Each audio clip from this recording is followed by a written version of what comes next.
Meet Thomas, senior buyer, 15 years in. Smart, trusted, and right now, completely buried. It is 9 at night. The office is empty, spreadsheets open, contracts on red. A negotiation tomorrow he has not prepped. Thomas is not bad at his job. He's one of the best on the team. He is simply drowning in the sheer volume of it. Sound familiar? Because this is procurement in most companies today. Too much data, too many suppliers, too little time. Then Thomas learns 7 things generative AI can actually do for procurement. And slowly, his evenings start coming back. These are the 7 generative AI use cases every procurement team should steal.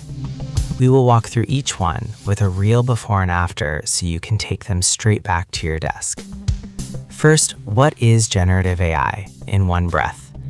It is AI that reads, writes, and reasons over language.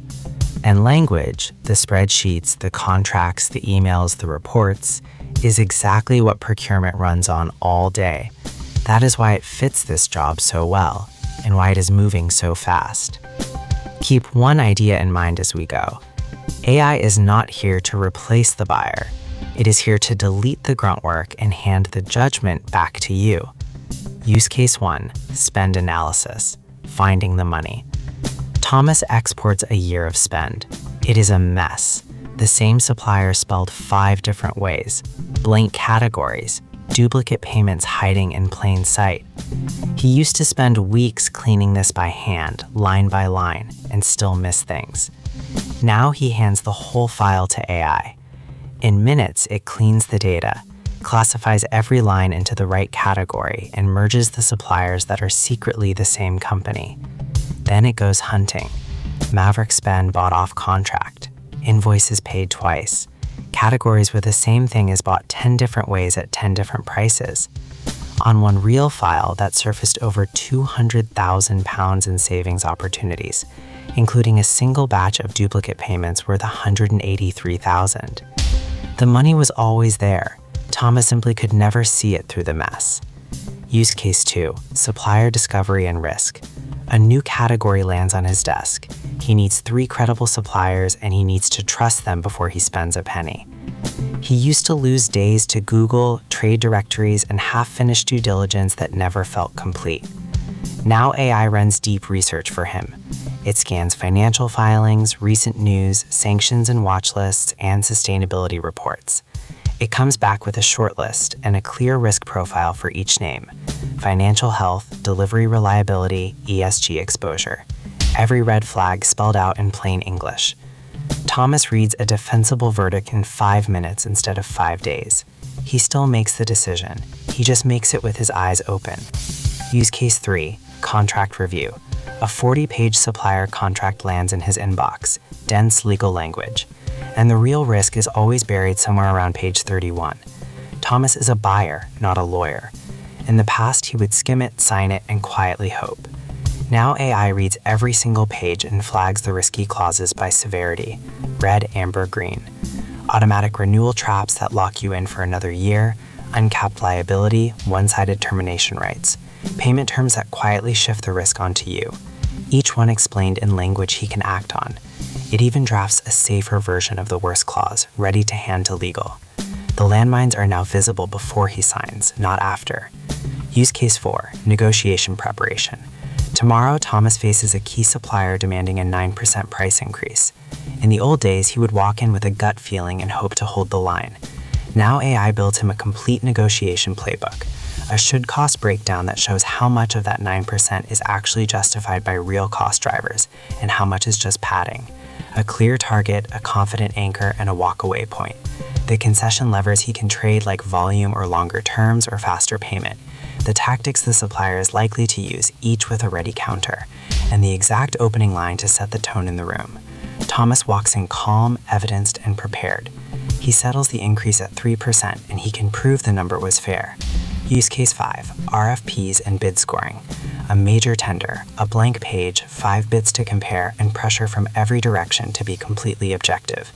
Drafting the RFP used to eat an entire week. and scoring 5 bids fairly in a way you could defend if challenged was almost impossible by hand. Now AI drafts the full RFP from his brief. Scope, requirements, timeline, and weighted scoring criteria, all structured. Then it scores every bid against those exact criteria, shows the math behind each score, and recommends a winner with a reserve choice. The cheapest bid does not automatically win. Best overall value does.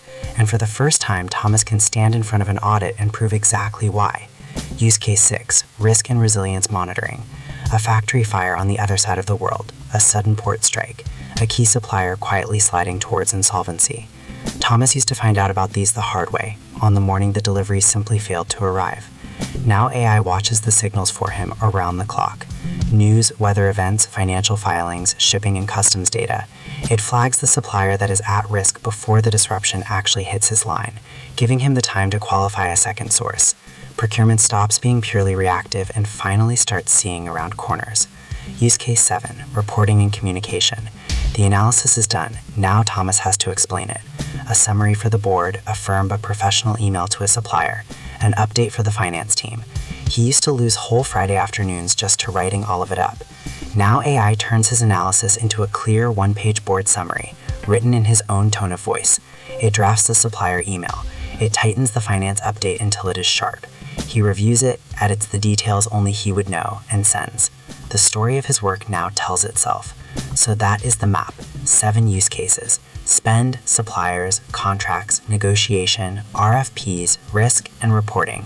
The full procurement cycle, end to end. Now notice the thread running through every single one of them.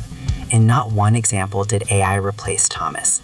It removed the hours of repetitive grunt work, and it handed the judgment straight back to him.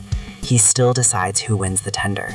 He still owns the relationship. He still signs his name. He just gets there faster, with far better evidence and a lot less burnout. That is the real shift happening in our profession right now. The buyer who learns to use these 7 will quietly, steadily outperform the buyer who does not, on cost, on speed, and on risk. And it's worth being honest about the limits too. AI gets things wrong. It can sound confident and still be incorrect. So Thomas checks the numbers, keeps a human in the loop, and never lets it make the final call alone. Used that way, it's the most powerful tool procurement has ever had. Thomas now leaves the office at 5, not because he does less work, but because the machine does the heavy lifting, and he does the thinking. That is the job evolved. Same judgment, same accountability, a fraction of the drudgery. If you want the exact prompts behind these 7 use cases, they are free, and the link is in the description below. And if you want to build this whole system properly end to end, that is exactly what our full course is for. This is your map. Now go and steal it. I will see you in the next one.